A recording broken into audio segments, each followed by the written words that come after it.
Joining me now, MS Now's Ken Dilanian, who broke this story, and former FBI Executive Assistant Director Jacqueline McGuire. Ken, take us inside your new reporting, both about what's been happening with the most wanted list, but also what you're learning when it comes to something called double counting arrests. Sure, Chris. Well, in terms of the most wanted list, Kash Patel has repeatedly boasted that his administration, his FBI, has had a better rate of catching those fugitives than any previous recent administration, particularly the Biden administration.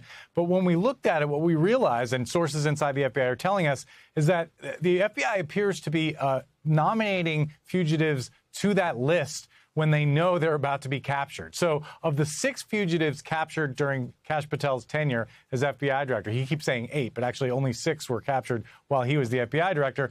4 of them were nominated within a month of their capture, and 2 were nominated to the list within 24 hours. And in one case, one fugitive was captured in Mexico an hour and 10 minutes after being placed on the list in an operation that obviously took weeks to plan. And so what sources inside are saying is this is obvious gaming of the system. It's great that these fugitives are being captured, but the idea that you're celebrating some prowess about finding these people, that's overblown. And then in terms of the arrest, Kash Patel can I stop you there? But is it even clear that in I don't want to call it a normal FBI, but in typical circumstances, all of them would have actually been on the FBI's most wanted list? Well, in fairness, that's a very subjective list. I've done some reporting on it. It's been around for decades, and they do move people around. There's no specific criteria. Osama bin Laden was on it for years, and he wasn't caught. And then other people they put on and are caught right away. Other people you've never heard of. But so it's a fair question, though. It's certainly more movement than we've ever seen before under Kash Patel's FBI.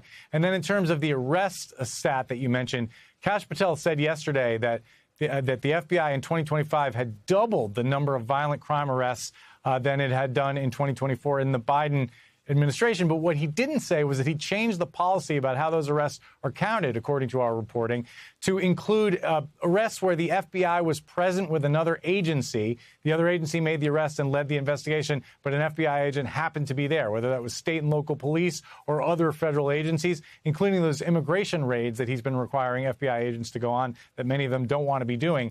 And so that artificially inflated the statistics. But what sources are telling us is there's no larger number of fugitives or arrestees being taken off the street. It's just simply a numbers game. And so what Kash Patel was trying to argue there just wasn't factual, Chris. Again, so I just want to make sure we're understanding this correctly.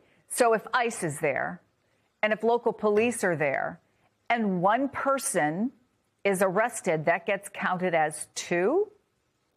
That gets counted as an FBI arrest when it previously would not have been. And I've heard from veterans, maybe Jackie can speak to this, this is not a new idea. The FBI agents in the past have tried to play games with these stats and have sometimes counted arrests where it wasn't really their case. And sometimes supervisors had to come down on them and say, those aren't the stats, we're not counting those. But now we have a bureau-wide policy of counting all of those arrests, including the immigration arrests. And that's what's inflating the stats, according to our sources. So that does bring me, Jacqueline, to an obvious question. From your experience, have you ever seen anything of this magnitude, either with those arrest statistics or the FBI's most wanted list?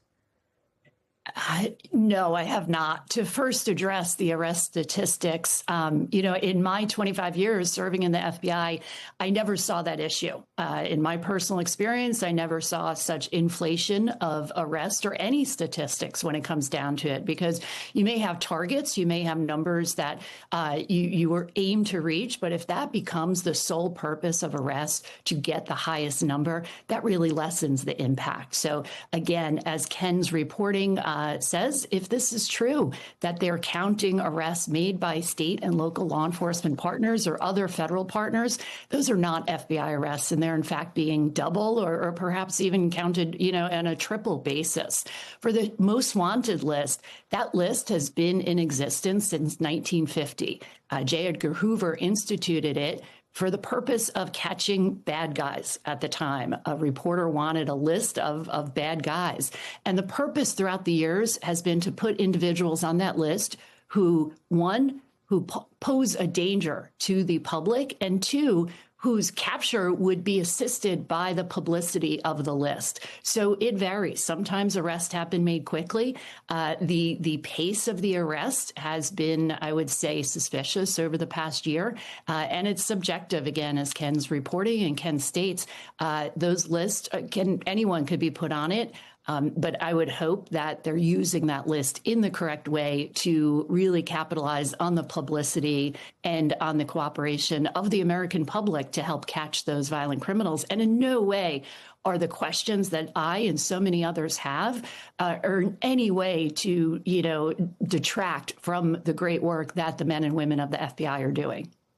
Well, Jacqueline, I want to play now some of the questions that are being raised now by Democratic Congressman Dan Goldman.